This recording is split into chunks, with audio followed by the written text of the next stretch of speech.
Hey there everyone, my name's Sagar and I'm hosting this episode of Two Button Brass's Excerpt Challenge. I'm an oboist and a founding member of the Vanguard Reed Quintet, and also a very, very old friend of Daniel Skib. We go all the way back to middle school. So the excerpt I've chosen for Two Button Brass is La Scala di Seta, Overture by Gioachino Rossini. I'm super excited to hear what the Two Button Brass guys do with the excerpt I've chosen. Yeah, okay. We're good.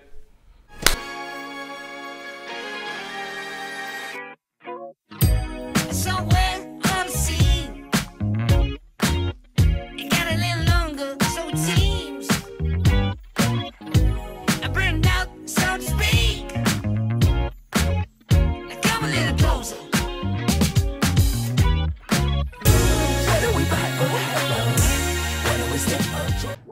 So Rossini has become very, very famous for his opera overtures. He wrote lots of operas, but I think most in concert situations they've become really popular as concert openers, as overtures. For those who may not be very familiar with Rossini's work, I would say most people would probably be able to recognize the ending of the overture to William Tell. So this is a different piece, La Scala di Seta in Italian, or The Silken Ladder in English. We get this nice slow opening, which is also an oboe excerpt. Very commonly, I'll say also this excerpt is incredibly commonly asked in orchestral auditions for oboists. It's, without fail going to be asked in the first round. So it's a nice lyrical solo, beautiful melody, with some other wind players joining in. And then we end on this nice full chord. And coming out of that chord transitions into this really very fast light section that is first played by the strings. And then once they complete their iteration of the melody, the oboe soloist comes in and plays the same exact melody, just as a solo oboist. So that's what I've asked the folks today to play. Some of the challenges, I've said it's fast. That's the biggest challenge. It's fast and it's tongued. That's the other thing. Many oboists will generally choose to double tongue this excerpt. So yes, we add some slurs to make it a little bit more manageable, and definitely there are people out there who single tongue this.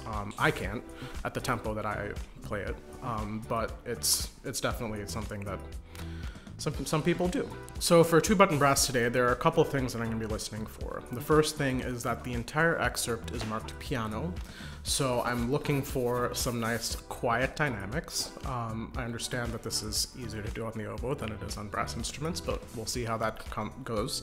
And then also some very nice clear articulation. That's something that I know I struggle with this excerpt, but that's a very, very key important thing. And of course, there's a bunch of these thirds in the middle, which, I would say most oboists probably struggle with the tonguing aspect, but I think those thirds are what trip me up every time. So also making sure those are nice and clean. So cleanliness is one of the big aspects that I'm looking for, and then also making sure that it's not too loud.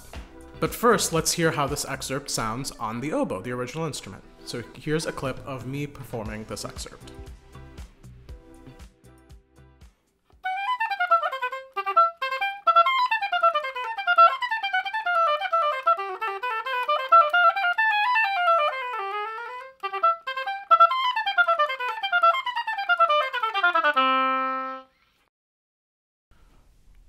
All right, so first up, we're going to be listening to the trumpet. Right, here we go. Somebody came up with a bright idea of another excerpt challenge, but this time for woodwind. So, hi Svend. Generally, I would say I try to play this at around quarter note equals 132. I know people go faster. Generally, people don't go that much slower, but we'll see how these guys do. Okay, octave down. Oboists don't have that kind of range. Nice, good. Thinking about the dynamic.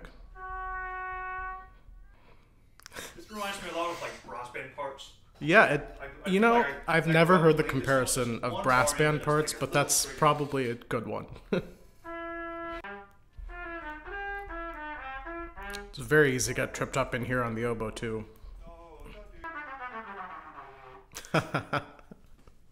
Well, I'd say taking that octave down definitely gives it the same vibe as the oboe when you get down to that low C.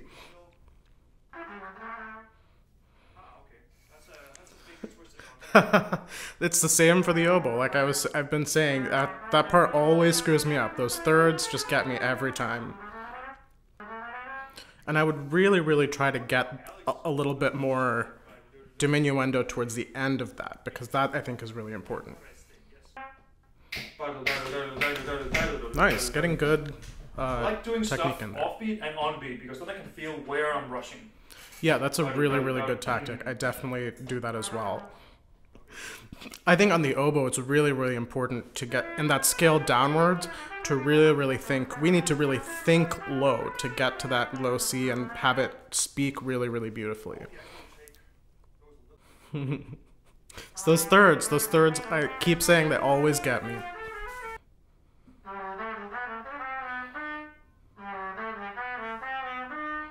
Alexa, stop timer. Well, that's my 10 seconds. All right. That's not, I know that's like very slow, but let's see how it goes, yeah? All right, so he talked about, you know, I would say the challenges that I mentioned earlier are definitely something that that I'll again be looking for with Svend is really getting nice clean articulation and clean technique, which like I've mentioned many times is just that section of thirds is the one that trips me up the most, and it sounds like it might trip him up the most, and so we'll see how that goes. Then also what I'm concerned about is him really getting back to piano at the end of the slurred section into the kind of the recap of the excerpt. All right, so let's hear how he does.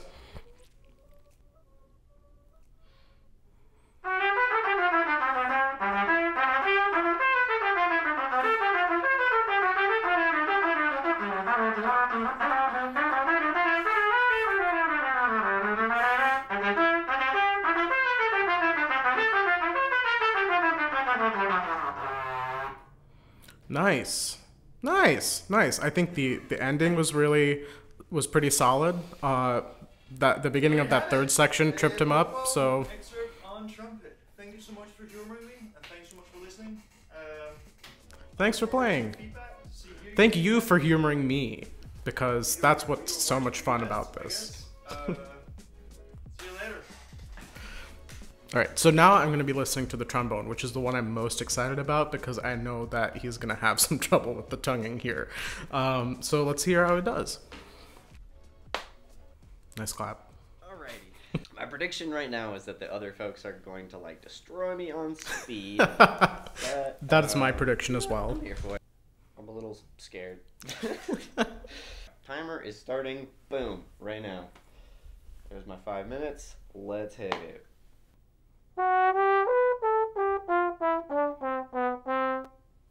Easy.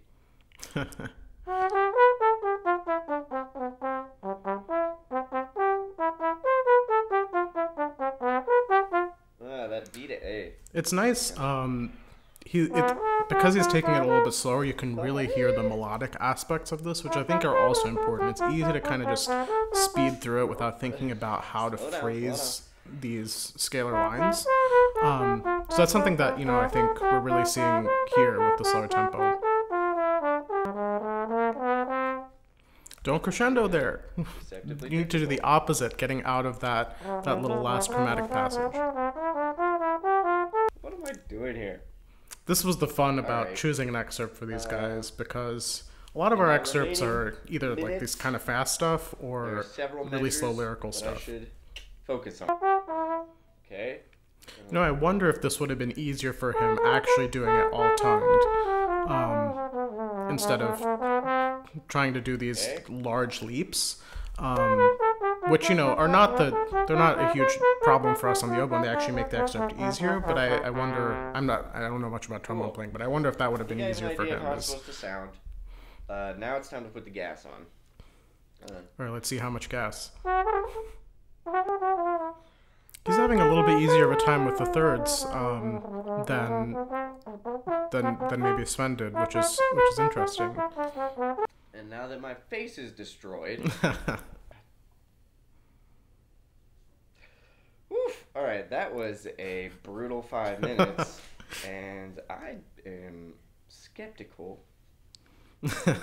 Let's see how he does. This take is going to go well, but you can do it. I believe in you. we never said anything about like how long has to be between your 5 minutes and the take. You just stand here for an hour.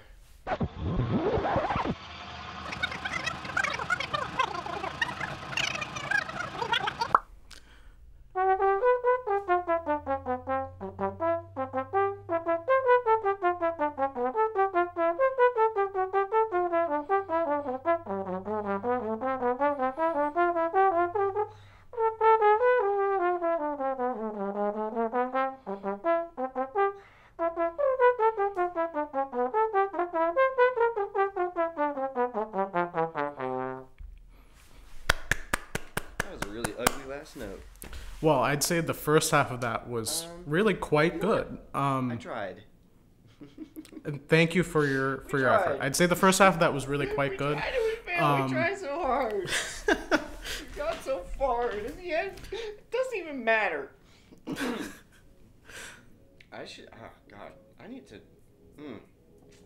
Well, so the first half of that went well. I think because he was so concerned about making sure he was hitting all the right notes, I think the dynamic suffered because of that. It was kind of all very samey, pretty just kind of mezzo and not a lot of contour, especially in that middle. When we do the scale up, the thirds going up, we want to really crescendo up to that high C, and then in the measure before, like I said before, the measure before the quote unquote recap, we want to really come back down to a nice, quiet, light piano.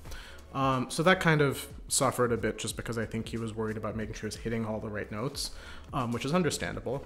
But I think overall that was really good. That was, you know, I know that's, of the four of these instruments that these guys play, I think is probably the toughest on the trombone. So, you know, really great job, and you know, thanks for humoring me on this excerpt. I know whatever I chose, it was going to be, if any fast excerpt I chose on the oboe is probably faster than anything that trombonist ever plays. So, so that was, you know, really thank you for being a good sport about that.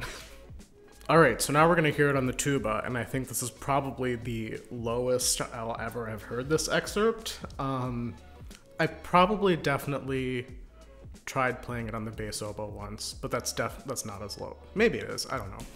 But we'll see. I'm excited to hear how this sounds on this instrument that's definitely not made to play this excerpt. Hey, what's up? Really excited to be playing some oboe music this week. I'm dumb. I had to go in and write in letter names. My treble clef reading leaves a little I mean, I that's how I feel reading but bass clef, so unfortunately, it's mostly I just major understand. scale, which is nice. 5 minutes on the clock, starting now.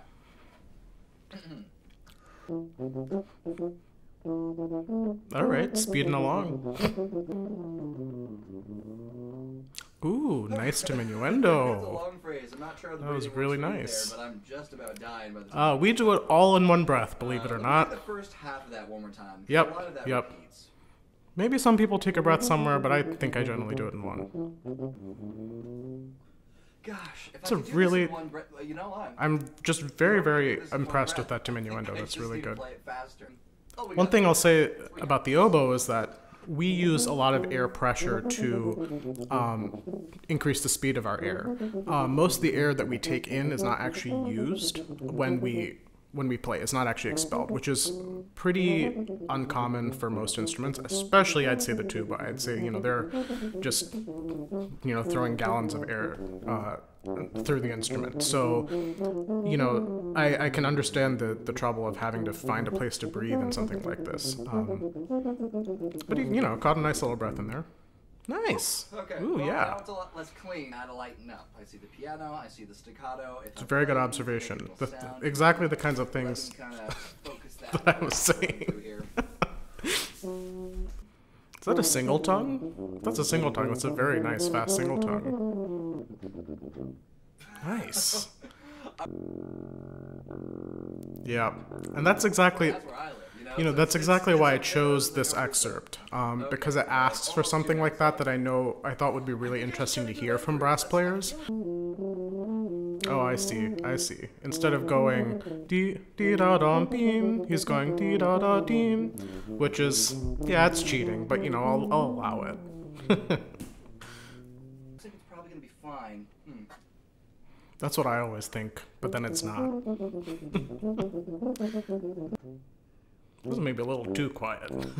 We can't really, it's another thing with the oboes, we can't really like ghost notes like maybe Cam just did, and especially like, you know, I play a lot with clarinet and saxophone players, and they can just kind of be really wispy with their sounds. That's something I'm always jealous of.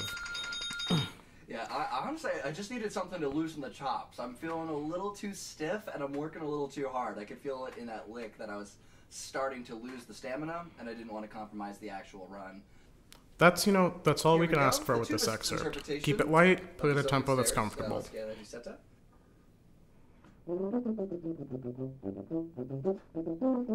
Nice start.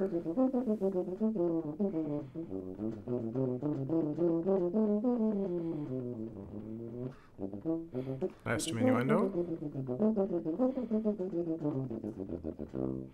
Nice. That was really good. Okay, not too bad. Not too bad, actually. And I will catch you Thanks so much. next time. Thanks for playing this excerpt. I know, again, it's not the ideal excerpt to be playing on some of these brass instruments, but I really appreciate these guys for humoring me. Yeah, I would say that, again, I generally do this all in one breath. I think some oboists might take a breath somewhere in there, but I find that I can do it all in one. And, you know, I really liked... Cam talked about keeping everything light, and I think he achieved that.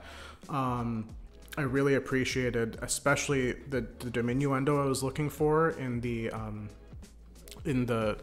like I've been talking about, going back to the recap of the excerpt. I think he executed that really well, and you know, I commented on that in his practice session as well, that he was doing that nicely, and yeah, I think overall that was pretty successful. So now it's time for my old friend Daniel Skib, and I've been listening to him play for the better part of 14 years now. So I'm very excited to hear this. I've never asked him in our 14 years of friendship to play this excerpt, so this is a first for both of us. So let's see how he does. All right. So the day of reckoning is upon us. We have woodwind challenges. Some of the most technical challenges that we've had to deal with. Which Absolutely. is scary. So I'm trying to think light and bouncy. I know that if I try and go too fast, Light and bouncy's good. articulation is gonna. We will certainly. That's do all our right. For 5 minutes, not getting up to tempo My is, you know, timer's gonna start. that's understandable. No.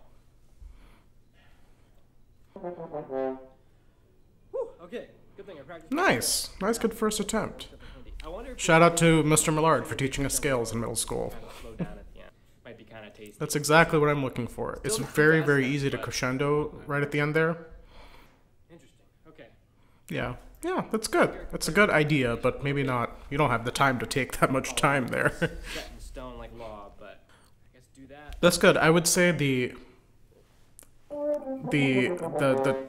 diminuendo part, you know, the tempo is just going. So we don't have time to take that kind of time when we're playing this, especially in context. I would say most oboists probably learn how to double tongue specifically for this excerpt, if they ever do. I should change my fingerings around, or That's such an interesting what's problem. gonna happen, but, like, You know, we have not as many options on the oboe for how to finger some of these notes. So pretty much like F I think has the most options, and then when we get up into our altissimo high range, we've got lots of options. But you know, most of these notes is just like you got one choice and you got to use it. All right, well, my camera died. I did not charge it, so here we are back on Daniel's old iPhone. Different lighting setup because the sun left. So here we are. You know, it happens. We're just gonna roll with it. And we're going to keep going with some horn La Scala. Cool. Okay. Starting it Kicks off right away. Yeah, starting it is tricky. Not a good spot. Those thirds. I want that I want to come down right at the start of that lick to make this crescendo really so dramatic. tricky. Yeah, it's good. Good idea. Again, I really would like him to just keep the tempo consistent through that. Oh, no. I'm out of time. Okay. All right. So. I believe in you. You can do it.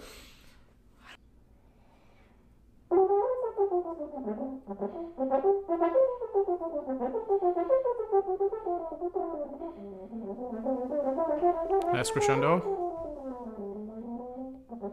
Nice diminuendo. Wasn't as much slowdown as in the practice. Nice. I think hit the last note a little bit too hard, but it was good. I play scales at the very end, but I just kind of flailed my fingers until I get to the last note. All right. Well, thanks so much to the Tuba and Brass guys for humoring me with playing this oboe excerpt. I know it's, like I said, it's not exactly meant for for brass players to be playing, but you know, I think they did overall a really good job. Overall, most of them played it pretty cleanly. I think some of them struggled a little bit with really getting the lightness of the articulation that is, you know, that we're really looking for with this excerpt, and also some of the dynamics. The dynamics, I think, you know, there's not much. It's piano. There's one hairpin, one crescendo diminuendo.